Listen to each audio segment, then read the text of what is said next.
Welcome to the deep dive. Today we're setting our sights on Okinawa. Now, a lot of people might think, oh, just another part of Japan, right? But, well, as we're going to explore, it holds this really unique, vibrant, and sometimes kind of paradoxical identity all its own. It really does. It's a place that constantly surprises you. So our mission today is to really unpack the layers. We're talking history, culture, some genuinely surprising facts that make Okinawa, well, an island apart. Expect this blend of ancient traditions, modern twists, and even a demographic mystery that keeps things interesting. It's a fantastic topic. You think you know Japan, but Okinawa really is a different world in many ways. That's exactly it. Okay, let's unpack this. All right. When we look at Okinawa's past, its history really took a different path from mainland Japan for a long, long time. Yeah. Can you kind of set the scene for that foundational period?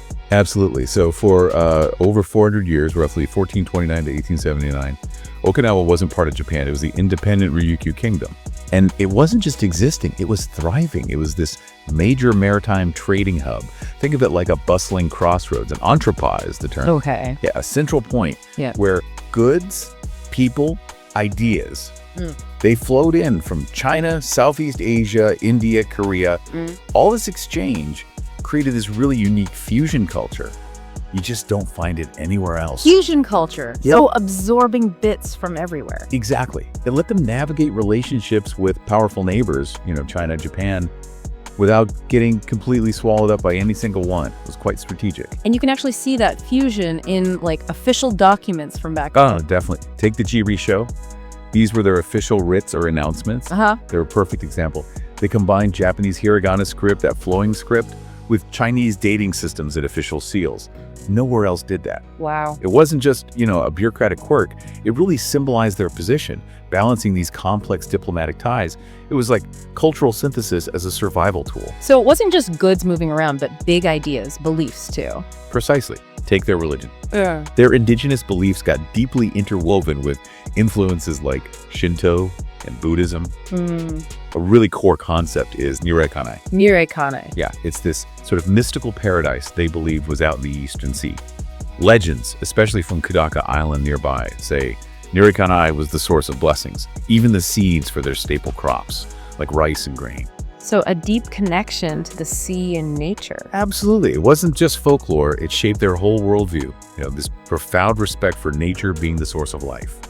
And then you've got Feng Shui principles from China. Boy, I've heard about that. You can still see it in the layout of traditional villages. They often have grid patterns and lines of fukugi trees. These trees weren't just practical windbreaks for typhoons. Okay. They were also believed to channel positive energy, ki, through the village, connecting the physical and the spiritual. And these influences aren't just buried in history books, are they? You see them walking around today, like those lion dog statues. Yes.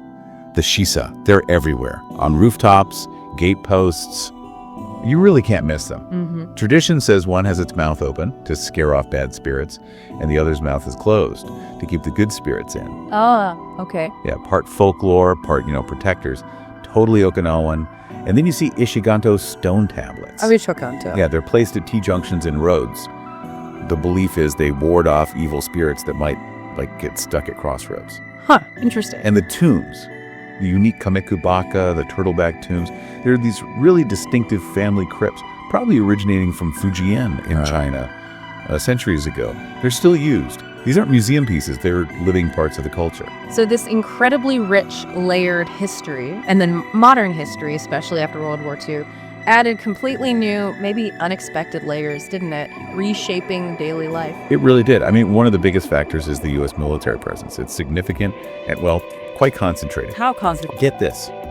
Okinawa has less than 1% of Japan's total land area, but it hosts around 70% of the U.S. military facilities in Japan. 70%? Wow. Yeah, and that presence deeply impacted daily life long after the official U.S. administration ended back in '72.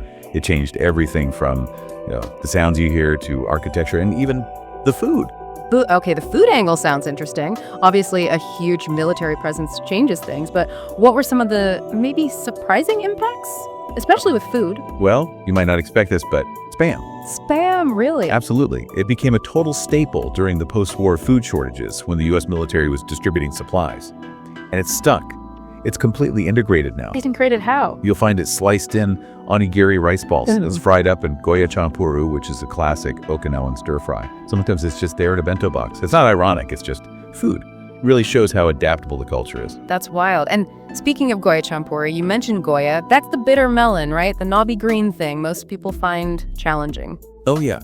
Goya, Okinawans are kind of obsessed with it. Yeah. It has this really intense, bitter taste. It definitely makes some people scrunch up their faces.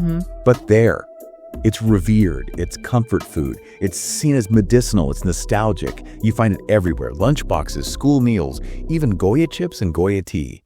It's a great example of how even difficult local ingredients become cultural cornerstones. Okay, beyond food, what about music? I'm thinking of that unique instrument. The sanshin. Yes, the sanshin. Absolutely central to Okinawan folk music. It's got 3 strings, and traditionally the body is wrapped in real python skin. Snakeskin, right. Yeah, and it produces this looser, more tropical sound, kind of like a banjo or maybe a ukulele. Yeah. But what's really poignant Yeah. is that after the war, with materials scarce, many sanshin were actually improvised from salvaged U.S. Army supply cans. Tin can. Wait. Yes, they called them kankara sanshin. It's this incredible symbol of resilience, rebuilding culture literally from the scraps of conflict. That's amazing. And speaking of unique Okinawan contributions, something globally famous came from there too, didn't it? Karate. Exactly. Karate's roots are deep in Okinawa. It originally started as two-day, which means Chinese hand. Oh, okay. It was a fusion, again, of local self-defense methods and Chinese martial arts brought over those trade routes we talked about. Makes sense. Then later, when Japan annexed Okinawa, the name was changed to karate, meaning empty hand, and it was adapted for mainland Japanese dojos. The karate most people practice today, it's been called the Tokyo Remix. It shows how Okinawan culture has had this huge global impact. Fascinating evolution. And Okinawa even has its own language, distinct from Japanese. It does. It's called Uchinaguchi. It's not a dialect of Japanese. It's a related but distinct language, different grammar, different roots. Was it widely spoken? Oh yes, across the Ryukyu Kingdom. But after annexation by Japan, there were strong efforts to suppress it, push Japanese instead. So it's endangered now. It is, yeah. Very few elders speak it fluently today. But importantly, there are growing movements to revive it. You'll hear bits and songs, see it on signs. It's about pride in that distinct heritage, trying to reclaim something that was almost lost. That resilience seems to run through everything. What about traditional crafts? Just as resilient and distinct, take Bingada dyeing. It uses stencils, really vivid colors, and this unique sort of blur effect that gives it a 3D look. And guess what? It blends techniques from Kyoto, India, Java, China.